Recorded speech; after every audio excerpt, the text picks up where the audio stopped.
Hi everyone, my name is Maya Poet, I'm 25 years old and I'm a detransitioner. In this video I'm going to be reading from an essay I've written on Substack called Breast Binding, Genital Tucking, and the Lie of Safe Gender Affirmation. I'd like to thank you in advance for listening to my story. Following Trump's executive order suspending the use of federal funding for gender-affirming care for young people under the age of 19, interventions such as puberty blockers, cross-sex hormones, and transgender surgeries will become less easily accessible to young people.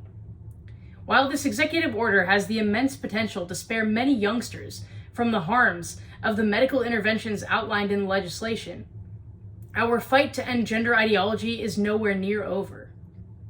With medical interventions out of reach for many indoctrinated in gender ideology youths, interventions like breast binding and male genital tucking will be the only ones available to sex-distressed children and teenagers. Without even a single visit to a gender clinic, tens of thousands of kids who use binders and tucking devices will continue to permanently damage their developing bodies while sustaining mental health harms that may last a lifetime. The harms of social transition, of breast binding, and of genital tucking still remain largely unaddressed. These harms receive virtually no media coverage in the culture war because the scars they etch into the minds and bodies of young people aren't visible to the naked eye. Yet these are the harms which afflict every single young transitioner, whether they are of the minority who proceed with medical transition or whether they are of the majority who do not. How do I know? In short, because I lived this reality for half of my life. From the ages of 12 to 24, I identified as transgender after having been exposed to the concept online. My parents had the sense to not affirm the transgender identity I had declared as a 12-year-old. And knowing that my brain was not fully developed, my parents put many obstacles in my way to decrease the chance that I would medicalize before the age of 25. However, this did not stop me from using a binder to flatten my breasts, which enabled me to continue playing cross-sex make-believe into my 20s. Breast binding made me feel like I was breathing through a straw. Without realizing it, I had changed the way I moved, breathed, stood, walked, and slept in order to accommodate the cage my upper body had grown into over the course of a decade. Though I did not step foot inside a gender clinic and quit my transition before injecting toxic doses of testosterone or getting my breasts amputated, I am now living with the harms to my body and mind that the medical establishment is helpless to set right. The prolonged breast binding, including with a supposedly safe binder, has permanently disfigured my breast tissue, it has damaged my posture, and has left me in pain while breathing. I am now unable to wear anything but a high compression sports bra if I wish to engage in even the lowest intensity physical activity without experiencing excruciating pain. Even if Trump's executive orders manage to survive legal challenge, simply banning medical transition for under 19s will not protect young people from sustaining permanent harms to their minds and bodies as a result of their adolescent gender questioning. When puberty blockers are not available to a gender dysphoric girl, she will bind her breasts as soon as breast buds begin to develop, using specially designed garments or tape that will flatten her breasts. The boys will tuck their growing genitals to create the appearance of a smooth crotch, a practice that originated from drag queen culture. These shocking, dangerous practices have been promoted not only by online influencers, but by doctors and teachers. There is, after all, tucking underwear available in sizes for small children. Routinely compressing breast and genital tissue, which is not supposed to be compressed, does damage to an individual, both psychologically and physically. Just how harmful these interventions are has not been well studied in either adults or in growing children. Despite the lack of evidence, these gender-affirming interventions are marketed not only as safe, but as life-saving. Binding is a far more dangerous and harmful intervention than anyone gives it credit for.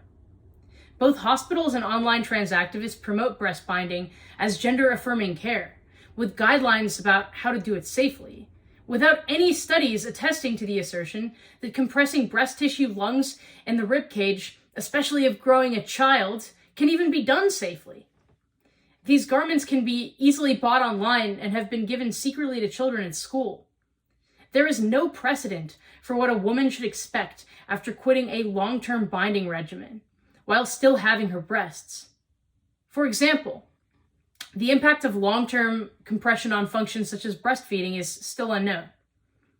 We know that tucking can cause rashes, itching, testicular pain, and testicular torsion, but we know very little about the extent to which preoperative tucking can impact postoperative surgical results. We also know very little about the impact of genital tucking on fertility, or on how to help men emerge from their gender journeys and who still have their genitals intact recover from any lasting pain they may experience.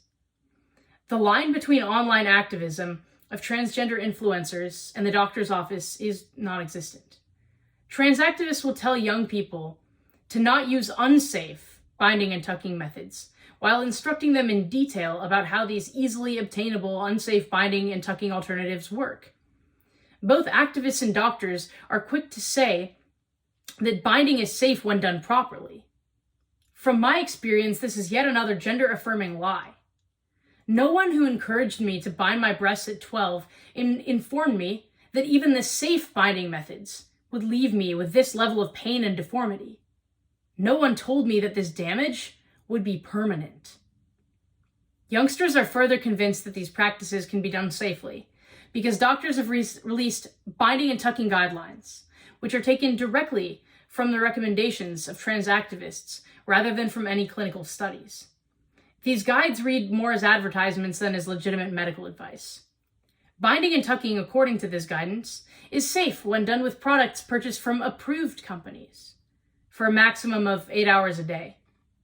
Because no studies have been done showing why the maximum wear time should be 8 hours, as opposed to literally any other arbitrary number, and because these interventions only further entrench someone's sex-based discomfort, almost no one follows them. Many trans influencers film their gender journeys, from the phase of ideation and identity exploration all the way to post-surgery. They commonly joke about wearing their binders for too long, and having saggy breasts, bad posture, or concave rib cages. They conceptualize of this damage as an unfavorable aesthetic outcome, which will become irrelevant when they remove their breasts. And now, we begin to see the way that the dangers of gender transition actually unfold.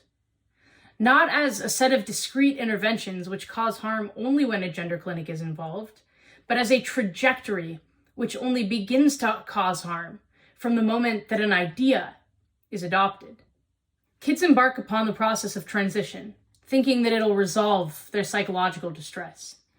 Their ritualistic binding and tucking, which once seemed necessary to alleviate the psychological discomfort they've labeled as gender dysphoria, turns into physical discomfort.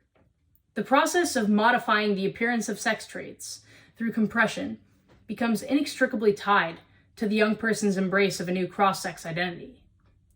The pain that was once psychological now becomes new physical pain. All this pain sustained in the pursuit of authenticity and happiness must then be treated through body part removal. Because our brains and bodies do not exist separately, the obsessive young person's fixation on cross-sex embodiment throws them into a nearly intractable feedback loop. Their distress becomes their identity. The affirmation of distress turns into more distress as they begin to compare themselves to opposite-sex peers with whom they cannot biologically measure up. Then, they begin to modify their behaviors and bodies in an attempt to become the impossible. What starts as an idea becomes an unending, escalating, obsessive pursuit of feeling better, which only carries the risk of more severe and permanent damage the longer one continues on this trajectory.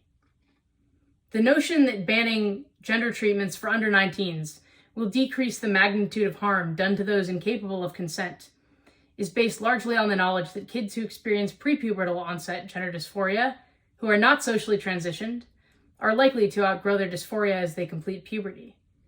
However, the size of this cohort pales in comparison to the size of the adolescent onset cohort, about whom we know far, far less. From my observation, teenagers with adolescent onset gender dysphoria who are denied access to a gender clinic rarely age out of their distress before it takes a life-shattering toll on their psyches and bodies. Their gender journey becomes their rebellious path to individuation from their parents, while simultaneously taking up so much brain space that it stunts their development. This renders even the most stable and clear-headed adolescent unable to plan their future beyond transition. They are so childish in their thinking, and yet so close to legal adulthood, that they become no more capable of envisioning a life as a healthy, non-conforming member of their sex by the time they are allowed to make their own medical decisions. Time alone does not make these teens more capable of giving consent. It only makes them more desperate. This reality must be accounted for, not only in the United States, but in every country attempting to disentangle its youth from the clutches of gender ideology. As countries like the UK begin to open detrans health clinics, doctors who wish to help patients heal from gender-affirming care must understand the ways in which every transition-related intervention causes individual harms, which only become further complicated by each subsequent intervention, regardless of whether the intervention was bought online and endorsed by medical professionals, whether it was picked up from a pharmacy or performed on an operating table.